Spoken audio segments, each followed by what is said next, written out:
Olá, gente, boa noite. Então, vamos falar hoje sobre um conteúdo, né, um conteúdo que nós vamos trabalhar a partir de então, que será exatamente o livro Pedagogia da Autonomia, Saberes Necessários à Prática Educativa, do Paulo Freire. Então, esse livro ele vem responder a uma pergunta que todos os países, né, todos os sistemas educativos, toda a filosofia da educação, toda a didática, formação de professores, toda a ciência da educação se pergunta: o que é preciso você saber para ser um professor? Né? Então, o Paulo Freire responde essa pergunta com esse livro, certo? É claro que, para a gente poder abordar o Paulo Freire devidamente, nós precisamos recuperar alguns conceitos e algumas noções prévias, né? Porque senão não seria Paulo Freire, não é isso? Então, o Paulo Freire, ele é um educador, né, é um pedagogo, que ele, apesar de ser formado em Direito, tá? Mas ele tem mestrado em Educação, mestrado e doutorado. Tinha, né?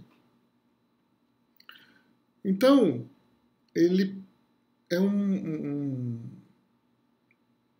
cara que pensa a prática, né? Então, tudo que ele propôs depois que ele começou a falar, a escrever sobre educação, tem a ver com a prática dele. E ele trabalhou, se não me engano, no Senac, no Senai e no Senac. Então, ele formava o trabalhador, né? Ele era diretor do Senai, então ele formava os trabalhadores.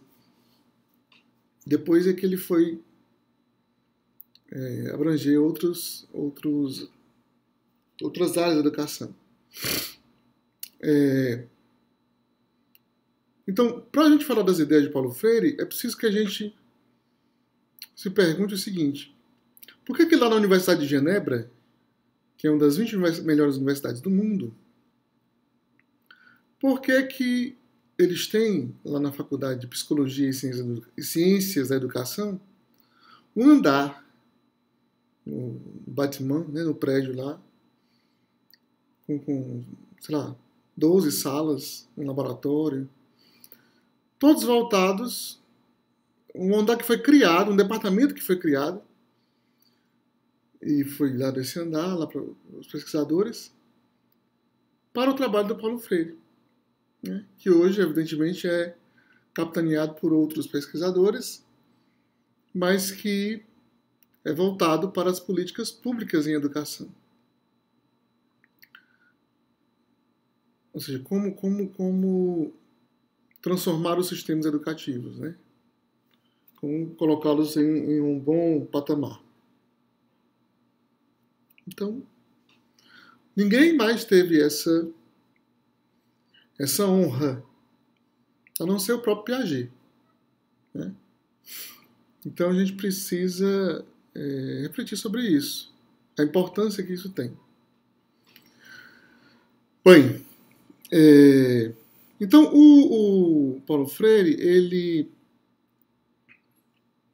busca, antes de tudo, o sentido da educação, né?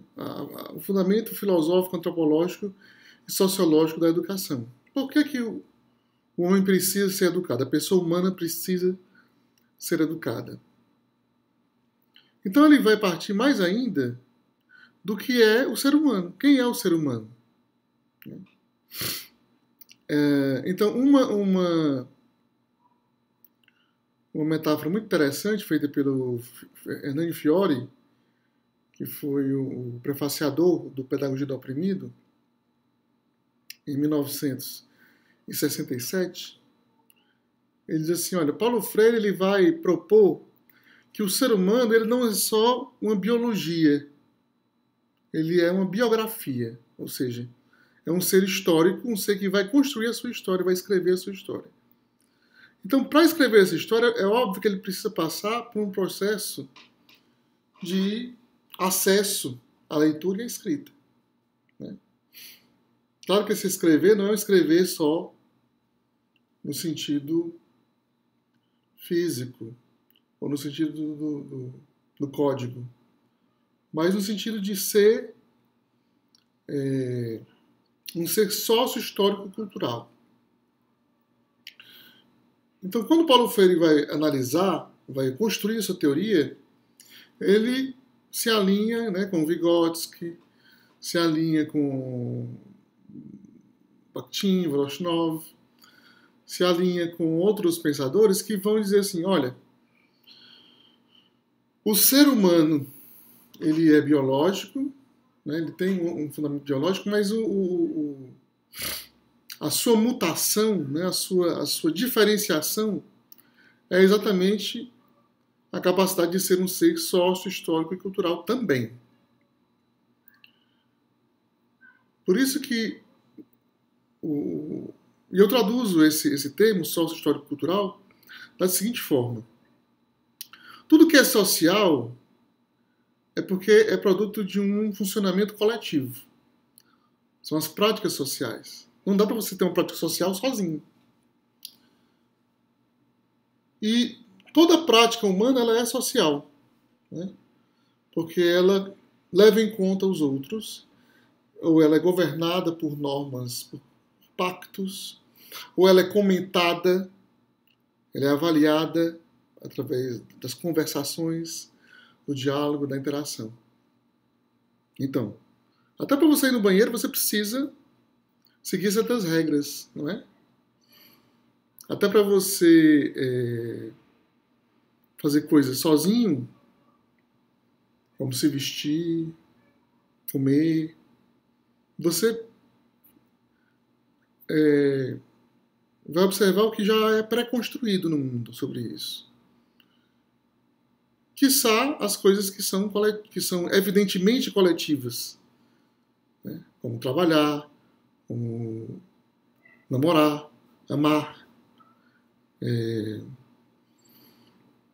produzir qualquer coisa, certo? Então, o ser humano, o Paulo Freire ele vai buscar responder primeiramente essa pergunta: quem é o ser humano, né? Quais são as suas especificidades? E a especificidade é essa, que não é só um ser biológico, não é só uma biologia, é um ser biográfico, um ser sócio-histórico-cultural. Então, social por causa das práticas sociais. Histórico porque tudo que o ser humano vive hoje, no presente, é fruto de uma evolução, fruto de passos, fruto de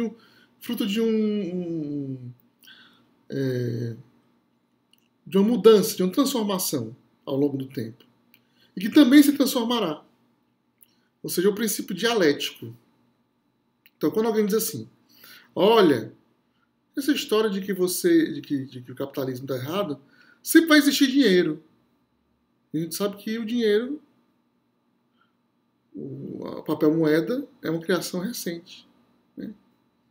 Nada contra, né?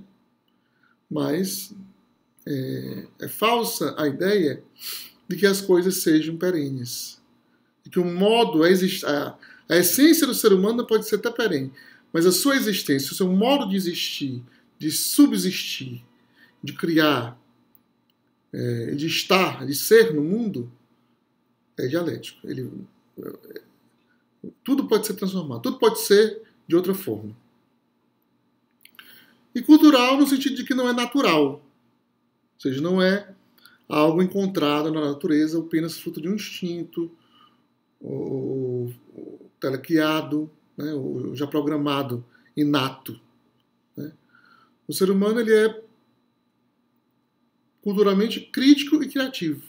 Né? É crítico porque ele está sempre questionando o que ele faz para se fazer melhor, né, na busca do ser mais. E criativo porque Sem a criatividade, tudo fica na mesma. Não haveria evolução, né?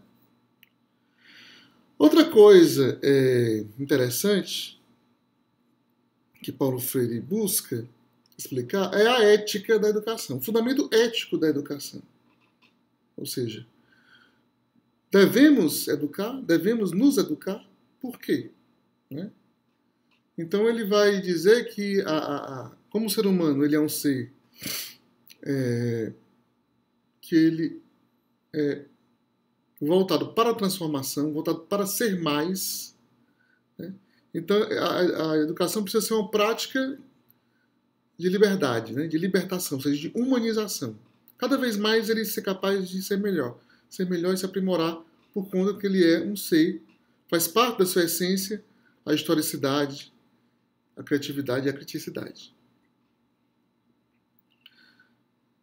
Além disso, o Paulo Freire, na sua busca por um sentido totalizante, né, um sentido não fragmentado da educação, ele vai estudar também a epistemologia, né, ou seja, o que é o ser que conhece, que constrói conhecimento, que busca conhecimento. Como é que o ser humano faz isso? Quais são os limites, as possibilidades desse conhecimento? Quando é que esse conhecimento é ingênuo? Quando é que esse conhecimento é mítico? Quando é que esse conhecimento é crítico? Né? Quais são as categorias de conhecimento e como o conhecimento se constrói, se dissemina? Ok? Então, o Paulo Freire vai dizer que a educação bancária, que é a educação que a gente apenas transmite coisas e não constrói com o educando o conhecimento, é uma educação que desumaniza, ou seja, que é uma educação a educação bancária é uma deseducação. Né? Então, por exemplo, quando quando a gente como professor, principalmente professor universitário, a gente tem poucas oportunidades, na minha visão, se a gente for bem crítico, de ser um professor libertador. Né? No sentido de que o aluno vai se tornando sujeito da sua história. Então, eu tenho poucos exemplos a dar na minha história como professor de alguns alunos ou de algumas pessoas que eu percebi, que eu percebo que se tornaram mais donas de si, da sua história, através da minha ação pedagógica. Né? Então, são muito tênues. Na verdade, o educador ele lança sementes. Né? Como essas sementes germinam, a gente não sabe. Ou quando vão germinar. Né?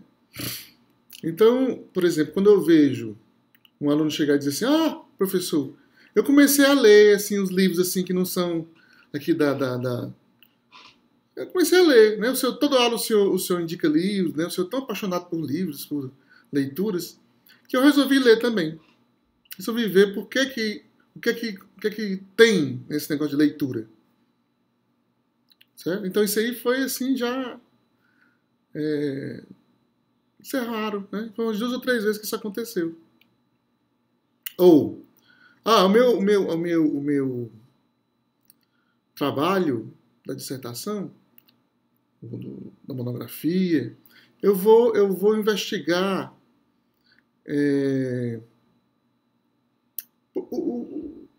qual a influência da condição social da criança no seu desenvolvimento. Porque eu fiquei, a aluna dizendo, né? Eu fiquei curiosa em saber disso, porque eu mesmo sou uma aluna, uma pessoa que viveu sempre em orfanatos, né? Tive uma condição muito difícil, E o senhor sempre falava nas aulas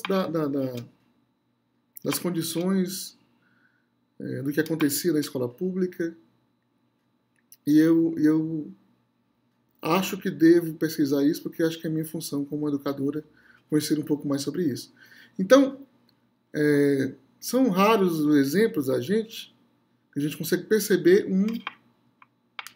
uma virada, né, uma transformação. Ou seja, é um trabalho muito, muito, muito exigente e muito difícil de você perceber esse trabalho da educação libertadora que Paulo Freire propõe. Porque a epistemologia de Paulo Freire é uma epistemologia que de forma nenhuma pode ser transmissiva. Nem em relação ao conhecimento, nem em relação à ideologia. Você não pode transmitir ideologia. Né? É como se aproveitar também da admiração que os alunos têm por você para transmitir uma visão de mundo. Né?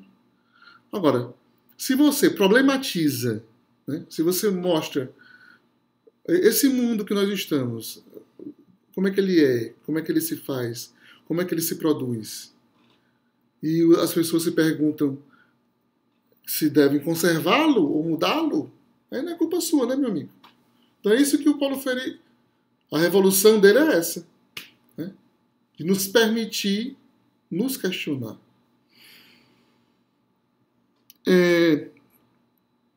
Então, o livro seminal do Paulo Freire, ele teve vários livros, mas o livro seminal, né, que o lançou para o mundo foi Pedagogia do Oprimido, né, no qual eles colocam essa filosofia da educação, essa antropologia em geral, essa epistemologia geral que ela acredita, e coloca também as bases do método, né, do método dele de alfabetização, de letramento, que hoje nós chamamos de letramento. Né? Porque a alfabetização de Paulo Freire é uma alfabetização do ser, não é só do ler. É uma leitura que permite a leitura do livro, a leitura da palavra, mas também uma leitura do mundo. Né? Mas esse não é o nosso assunto. Então, em 78, quando o Paulo Freire lança a Pedagogia do Oprimido, que ele começa a ser lido aqui no Brasil, tipo clandestinamente, alguns professores que tinham algumas cópias, né? Que era um livro extremamente transformador para quem o lê, para quem o estuda. E ele é transformador porque assim, você pode ler libertadoramente. Por exemplo, se você pegar o Pedagogia do Oprimido e você ver o sumário dele, você pode ver o título de cada parte, cada capítulo, subcapítulo, e você tirar suas próprias conclusões, sem ler o livro. Né? Quando tem aqui, ó, Ninguém liberta ninguém, é uma parte de um capítulo. É o título de um capítulo. Ninguém liberta ninguém, ninguém se liberta sozinho. Os homens se libertam em comunhão. Você pode fazer uma leitura dessa frase. E depois você lê e confrontar a sua opinião com o que ele está dizendo. Né? Então essa na minha concepção, é a forma mais freiriana de ler Paulo Freire. Certo? Bom, então em 78 ele escreveu entre 74 e 78, né? Ele inclui aqui partes de outros livros dele, Educação como Prática da Liberdade, Conscientização, que valem a pena ser lidos, mas que ele também consegue resumir aqui. E ele estava lá no Chile, quando terminou de escrever, e saiu fugido do Chile, porque o Pinochet matou o Allende e introduziu a ditadura chilena, e ele teve que fugir para os Estados Unidos. E depois para a Europa, enfim.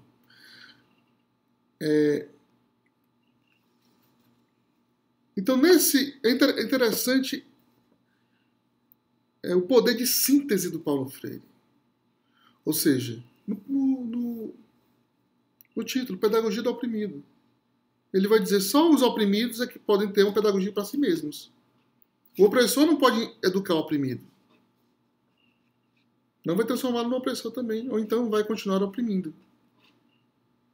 Então, a autolibertação, a autoconscientização, tudo isso é o fundamento, né?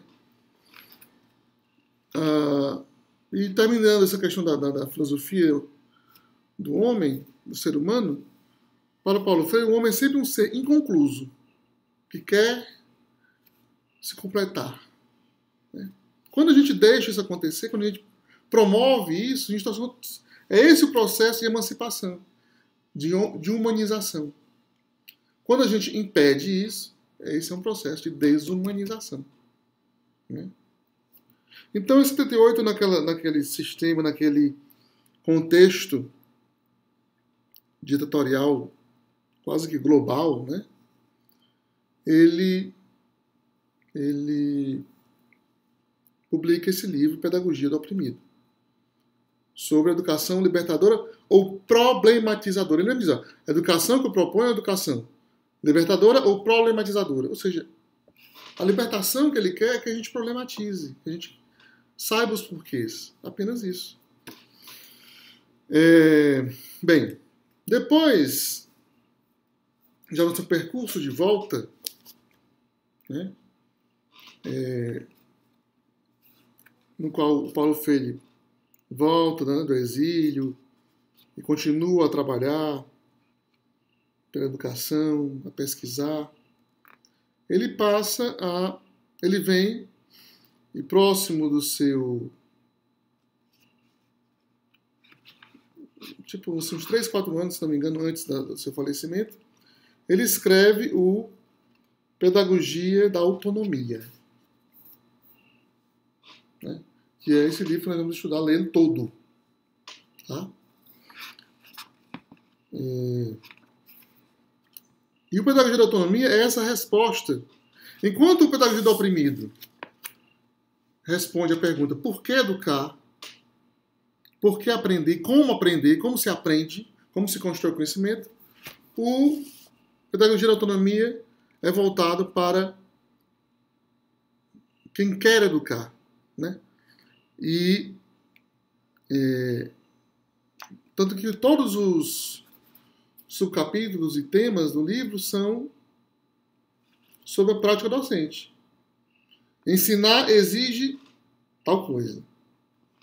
Ensinar exige X, Y, Z. Então todo o livro é pautado nessas exigências do ensinar. Né?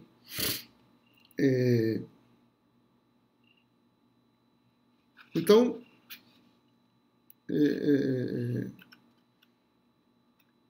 está voltado à construção de um ensino libertador.